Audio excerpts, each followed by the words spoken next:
Ahead of the next Federal Reserve policy meeting, more economists are speculating whether or not the Fed will start raising short-term interest rates, with some believing it will happen in December. It is Money Monday, and we're talking about the significance, the historical patterns, and what it will mean for your money.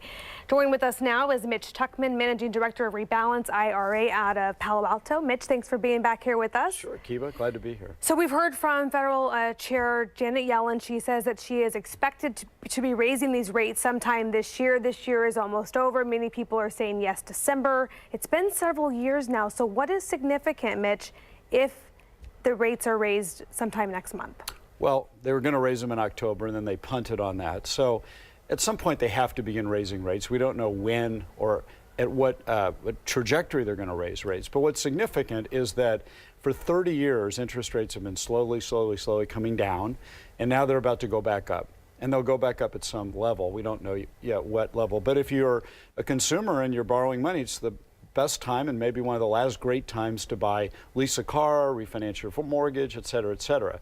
As an investor, however, it changes a lot of the calculus in terms of what you should be doing with a retirement portfolio. Okay, let's talk about it. What should we be doing right now? We know we're on the heels of it. It's almost not an if, but a when, right? So what should we be doing with our retirement funds? Yeah, so it's been very controversial lately, but most investment advisors in our business at Rebalance IRA usually recommend a 60-40 portfolio as sort of a generic portfolio, 60% stocks, 40% bonds. Okay. We think that idea is bankrupt at this point. We think owning 40% in bonds for most people too many is a recipe for disaster. Wow. Yeah, because first of all, bond prices are at a historic low. So when they begin moving up, the value of your bonds is going to come down.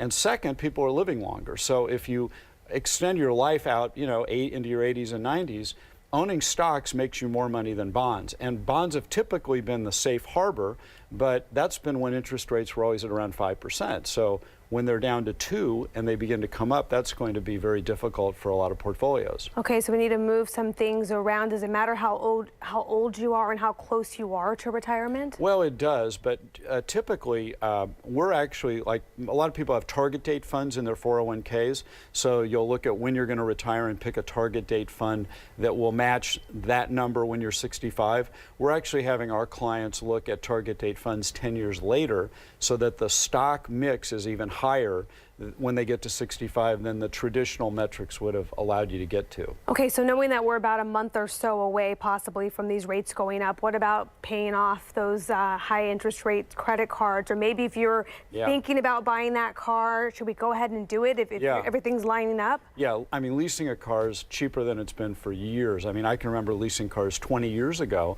and I can lease the same car or more of a car for a lower monthly payment. Interest rates on your mortgage is exactly what you're saying. But as an investor, you're going to have to get used to handling stock market volatility, as we say. And that's very important. Okay, but in the end, we should all still remain calm. They're going to go up, right? Well, yeah, and people talk a lot on the news about when and where and how much. First of all, there's no big event that's going to occur when the actual rates change. That's already been priced in. You have billions of IQ points, MIT rocket scientists, hedge fund managers trying to figure this out. And so those numbers are already priced into the value of bonds. There won't be any momentous event. Okay. And second, there's really nothing that you can do like within a day or a week. And a lot of people think there is, but really what you should be paying attention to is the long-term percentage you're holding in bonds. And trying to get used to stock market risk. Okay, all right. Mitch Tuchman, Managing Director at Rebalance IRA out of Palo Alto. Mitch, thank you again. Thanks, Kiva. All right.